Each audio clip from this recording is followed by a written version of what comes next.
যা আছে এটা দিয়ে দোয়া করতে হবে, কোনো অপশন তো নাই বের হওয়ার।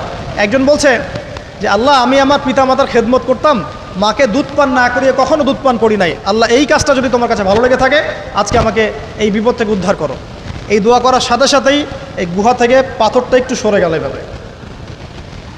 আর জড়বস্তু আল্লাহ পাকের হুকুম মানে, আল্লাহ পাকের হুকুম মানে না খালি দুইটা শ্রেণীর মানুষ, এক হচ্ছে মানুষ আর একটা জিন জাতি। এই পুরো প্রকৃতি আল্লাহ পাকের হুকুম মেনে চলে। আর জড় বলতে আসলে কিছু নাই, যদি আমি বোঝানোর জন্য জড় বলেছি, আল্লাহ পাকের হুকুমে সব কিছু জীবন্ত।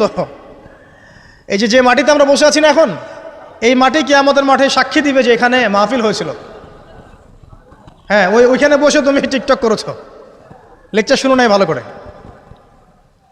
একটা মাহফিলে যাচ্ছিলাম, দেখলাম যে এখন স্টেজে উঠি নাই, ওই সুযোগে দেখলাম যুব সমাজ রাস্তার পাশে দাঁড়িয়ে সিগারেট খাচ্ছে, ব্রেক নিচ্ছে আগে, চা সিগারেটের ব্রেক। হুজুর আসলে আলোচনা শুনবো। তো এখানে এসে যদি আমরা মানে কোরআন সুন্নাহর বাইরে কোনো কাজ করি, এই মাটি আবার সাক্ষী দিবে। এটা দলিল কোথায় আছে? সূরা জিলজাল পড়ে দেখবেন। সূরা জিলজালের মধ্যে দলিল আছে যে আল্লাহ পাকের হুকুমে এই জমিন কথা বলবে ইনশাআল্লাহ, আল্লাহ পাক হুকুম করলে। জি, তো একটু সরে গেল ওই পাথর। তারপরের ব্যক্তি দোয়া করছে, আল্লাহ, আমার একজন কাজের লোক ছিল, সেই কাজের লোক কিছু টাকা পেত, টাকা না নিয়ে বেচারা চলে গেছে, আমি ওই টাকা দিয়ে কিছু পশু কিনেছি, এই পশুগুলো কিনে আমি পালন করেছি, অনেক দিন পর সেই ব্যক্তি এসেছে আমার টাকা দাও।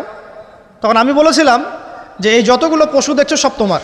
সেই লোক বলছে, আমার সাথে কি ঠাট্টা করছো? বলছে, না ঠাট্টা করছি না, তোমার টাকা দিয়ে আমি পশু কিনেছিলাম, এই প্রজনন হতে হতে হতে আজকে এতগুলো হয়েছে, সব তোমার, নিয়ে যাও।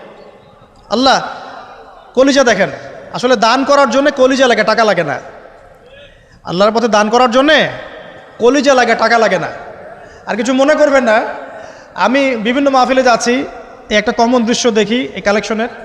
আমার জানা নাই যে এভাবে নাম লিখিয়ে কোনো কালেকশন নবীর যুগ থেকে হয়েছে, আমার জানা নেই। বরং কতটুক দিয়েছে এটা গোপন রাখলেই ভালো। কে দিয়েছে, কত দিয়েছে জানানোর কোনো